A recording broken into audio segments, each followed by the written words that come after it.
Now, the social psychology of love really has been a social psychology of attraction.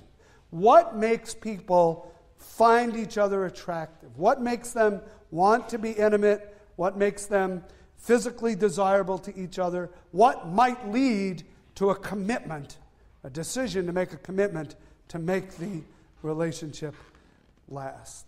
This is just so nice. I'm giving this lecture on love, and the two of you are holding hands here in the front row. It's really, and it's just great.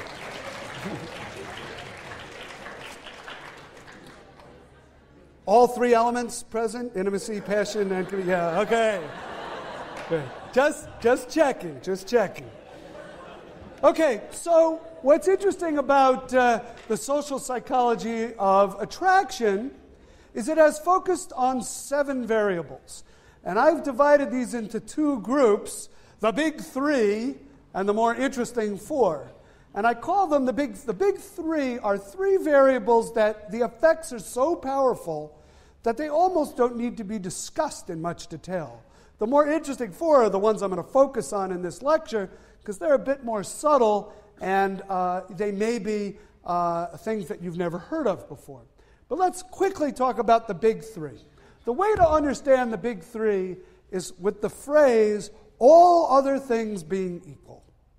All other things being equal, people who find themselves in close spatial proximity to each other, like sharing an armrest in a lecture, will be more likely to be attracted to each other and form a romantic relationship. Okay? All other things being equal. Now, this has been tested in lots of interesting ways. Studies have been done in the city of New York where you can, if you live in Manhattan, you can actually get a very nice metric of how far apart people live from each other in city blocks, right? You have a nice grid pattern and you can use a city block metric to add up the number of blocks between people's doors. And people who live more closely together are more likely to end up in romantic relationships with each other. Seems kind of obvious, right?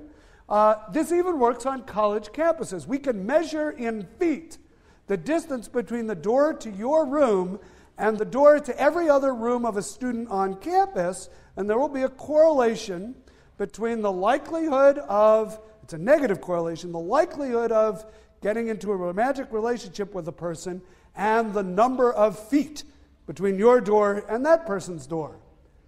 The fewer feet, the more likely a romantic relationship. All other things being equal. Now, all other things being equal is a big qualifier, right?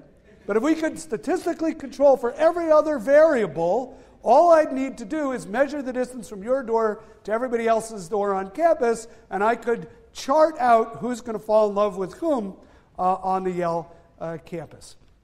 Now, this idea, in a way, is, I don't know, maybe it's a little counterintuitive. There's a kind of cultural myth around the stranger, the person you don't know, who you who you fall in love with, and that is not likely to be the case if it's the person who's nearby, right? And you'll see as we go through the other 2 big 3 that there's a kind of repetition of this theme. It isn't the stranger you fall in love with. All right, let's continue down. Similarity. You've probably heard the phrase, birds of a feather flock together, and that's true when it comes to romance. On any dimension that psychologists have measured in these kinds of studies, when people are more similar, they are more likely to find each other attractive. This could be obvious things like height or age, but it also could be things like attitudes toward capital punishment, preference for the Red Sox over the Yankees, right? All of these are dimensions of similarity. All things being equal, the more similar, the more likely you'll find each other attractive. So opposites don't really attract. Birds of a feather may flock together, but opposites don't really attract each other. Now, usually at this point, somebody in the lecture hall raises their hand and says, well, my boyfriend or my girlfriend and I are complete opposites. And how do you account for that, Professor Salve? And I usually look at them and I say, good luck to you. And of course, all things might not be equal. There may be other variables at play here, but all things being equal, similarity does not breed contempt. Similarity breeds attraction. Okay? Isn't it interesting we have all of these common sayings that contradict each other, and then empirically some of them turn out to have more evidence supporting them than others. So opposites attract, not much evidence. Similarity breeds contempt, not much evidence. Birds of a feather flock together, yeah, there's some evidence for that idea. Finally, familiarity. Familiarity, we tend to fall in love with people in our environment with whom we are already familiar.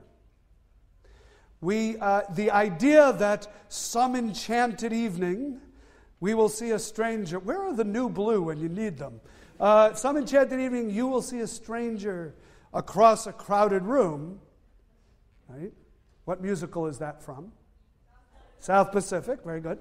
You will see a stranger across a crowded room.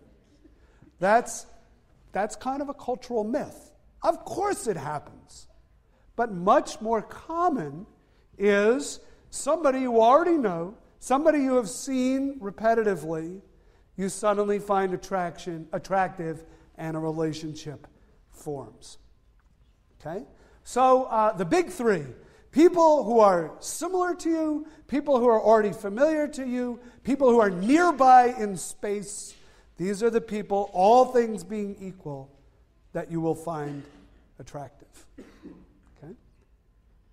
So those are the big three. Those are big main effects. Those are big, easy to observe in various ways in the lab. By the way, the familiarity idea doesn't just work for people. I can show you words in a language that you don't speak. And I can flash those words to you very quickly. And I can later repeat some of those words and mix in some new ones that you've never seen before. And I can say, I know you don't know what any of these words mean. I know you can't read these characters. But just if you had to tell me, which ones do you like and which ones don't you like? Or how much do you like each one? The ones you will like more, the ones you saw earlier, the ones that you already have familiarity. Even if you don't remember having seen them. Even if that familiarity was generated with such quick exposures that you don't remember even having seen anything, you will get that familiarity effect. Okay? Good. The more interesting four. These are more interesting because they're a little bit complicated, a little bit subtle. Let's start with actually the one that is my favorite. This is competence. Think about other people in your environment. Think about people who are competent. Generally, and think about people who are incompetent. Generally, we are more attracted to people who seem competent to us. Now, that isn't very interesting. And it turns out that's not really the effect. Yes, we're more attracted to people who are competent than people who we think are incompetent. But people who are super competent, people who seem competent on all dimensions, they're kind of threatening to us. They don't make us feel so good about ourselves, right? They make us feel a bit diminished by comparison. So what we really like, the kind of person we're really attracted to, is the competent individual who occasionally blunders. And this is called the pratfall effect. That our liking for the competent person grows when they make a mistake, when they do something embarrassing, when they have a failure experience. Okay? You can see this with public figures. Public figures who are viewed as competent, but who pratfall, who make a mistake, sometimes they're even more popular after the mistake. Okay? I think of Bill Clinton, when he was president, his popularity at the end of his term, despite what everyone would agree, whether you like Bill Clinton or not, was a big mistake with Monica Lewinsky. his popularity didn't suffer very much. A lot of people in the media would describe him, well, it just shows he's human. He makes mistakes like the rest of us, even though that was a pretty big mistake. Right? And you can see this even with smaller pratfalls. Sometimes public figures are liked even more after their pratfall. Now, the classic experiment, the classic pratfall experiment is just a beautiful one to describe. It's a work of art, so let me tell you a little bit about it. You're in this experiment, you're brought to the lab, and you're listening to a tape recording of interviews with people who are described as possible representatives from your college to appear on a quiz show. The quiz show is called College Bowl, which I don't think is on anymore, but was on when I was in college. And you're listening to interviews with possible contestants from Yale who are going to be on College Bowl. You have to decide how much, what you're told is you have to decide who should be chosen to be on College Bowl.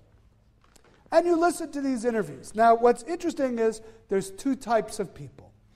The nearly perfect person and the mediocre person. The nearly perfect person answered 92% of the questions correctly, admitted modestly to being a member of the campus honor society, was the editor of the yearbook, and ran varsity track. That's the nearly perfect person. The mediocre person answers only 30% of the questions correctly, admits that he has only average grades. He worked on the yearbook as a proofreader, and he tried out for the track team but didn't make it. So you see, they're keeping a lot of the elements consistent, but in one case he's kind of an average performer, and in the other case, nearly perfect. Now, which of these two people do you find more attractive in listening to the tape? So when they ask you questions about which person should be on the quiz show, people say the more competent person, but they also ask questions like, how attractive do you find this person? Now, you're only listening to an audio tape. How attractive do you find this person? And the results are pretty obvious. The competent person is rated as much more attractive, considerably more attractive, than the mediocre person.